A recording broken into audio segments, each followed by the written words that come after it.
The methods for displaying hypsometric elevation tints over a hillshade are slightly different between ArcGIS Pro and ArcGIS Desktop.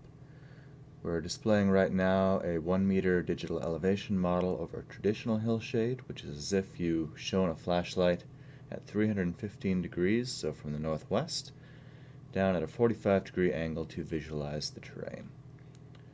Turn that off and turn on our multi-directional hillshade. This uses an algorithm to shine the light from one of 8 directions and gives a better visualization of the terrain. So you can see in white, higher elevation, and in green, lower elevation. So up on a hill, down in a river valley. So let's turn those things off and show how we got here. So we can change the color ramp here. Just by clicking on this color swatch, left click, brings open this tab on the right, and we can select whatever color scheme we like. To change the transparency, that now lives under the raster layer appearance. So click on that, and this slider will bring you back and forth to more or less transparency. So let's turn on the multi-directional hillshade here and move that slider, and that changes the balance between the visualization of the terrain and the elevation. To generate the multi-directional hillshade, that is under Imagery, Raster Functions, Surface, Hillshade.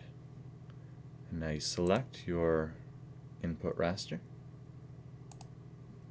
Choose whether you want a traditional or multi-directional hillshade.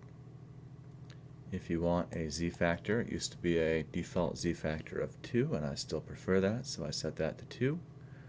And then you say Create New Layer, and your new layer is created. You can still access the old hillshade functions through Analysis, Tools, Search Hillshade, and 3D Analyst or Spatial Analyst, the same tool in different packages, will allow you to select an input. It will only give you the old traditional method. Run that. Hovering over it reveals some details about the process. 70, 80, 90, off we go. Go, go, go, thank you. And now we have the traditional hillshade.